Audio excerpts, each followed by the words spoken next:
back and forth. Well, no, we go by who got here first. I'm ready. He's always first. Thank you for visiting my office. I appreciate the conversation we had a couple weeks ago. Now that you and Mr. Lutnick have been nominees for several weeks, I'd like to know exactly how much authority do you have on trade matters relative to Mr. Lutnick and other cabinet members? Thank you, Senator. And I also enjoyed meeting with you in your office and beforehand. Since I'm an honorary constituent, my wife is from Dubuque, Iowa. So thank you. With respect to trade authorities in the United States government, my statute is the statute. It designates the office of the U.S. Trade Representative as the chief trade negotiator, negotiating trade deals. Section 301 enforcement authorities are delegated to the United States Trade Representative. Obviously, the Secretary of Commerce has his own trade authorities over trade remedy laws, export controls. The Treasury Secretary often has sanctions through IEPA. I think what's important to understand about all of this is the President himself is so focused on trade issues. It's something that's very important to him. It's been a key platform, plank in his platform for decades, and he expects that all of his cabinet members and cabinet level members advising him on trade work together and coordinate. So I expect to work very closely with Mr. Lutnick, Mr. Bessent, and White House advisors on trade matters, of course, if I'm confirmed. Yeah. I have a short statement I want to read, and then I'll ask you to comment on it after I read it. I'd like to, while I think it is important to hold China to its obligations under Phase 1 agreement, I also fear that it will keep us reliant upon Chinese markets, so we need to be looking around the world at other markets. We need to balance our short-term profitability with long-term stability. I have for a long time voiced my own concerns about unfair trade practices by China, and I hope that you and President Trump are successful in holding China accountable on issues including fentanyl, intellectual property theft, and government subsidization. That said, I believe we must pursue freer trade with other countries to create new markets so that we can move away from China without losing even more global market share to commodities to Brazil and other countries.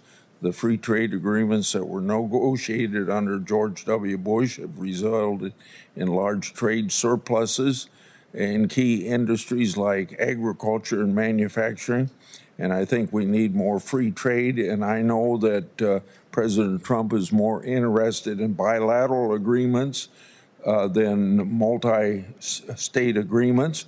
And I think if we look away from Brazil and South Korea and Japan and China and EU as being problem countries for us on trade issues, but there's so many other countries where if we have these agreements, and I use George W. Bush as an example and his negotiator, Alan Johnson, about 13 countries, probably 6 or 7 different agreements with countries you don't even think much about being significant in world trade, and they have, we've increased tremendously with these free trade agreements, our surpluses with those countries in trade. So if you want to comment. Yes, Senator. Everything you just said, I think is really important to keep in mind as we move forward with trade policy. I think obtaining other export markets to make sure that our exporters, our farmers and ranchers and, anyone else, service providers, manufacturers, are not completely dependent on China for their livelihood, because that can be a high-risk proposition. My guess is we'll always trade with China, absent a conflagration, God forbid.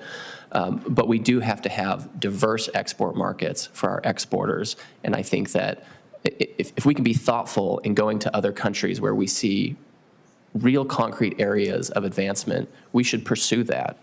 And I'm looking forward to working with you, if I'm confirmed, and the rest of the committee to talk about where we can get the most bang for our buck in other markets to make sure that any agreements we have are aligned with your goals and the administration's goals. Brazil is a leading competitor with the United States on agriculture. One example is that Brazil has displaced the United States as a world leader in soybean production.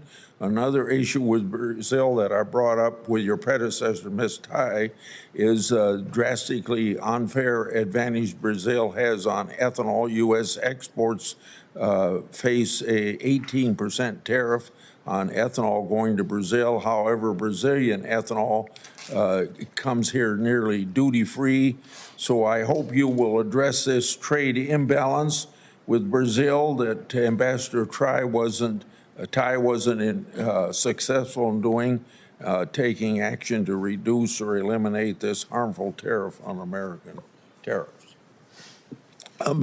ethanol. Senator, if I'm confirmed, I will work with you. I have a lot of things at the top of my list, but this is one of those things.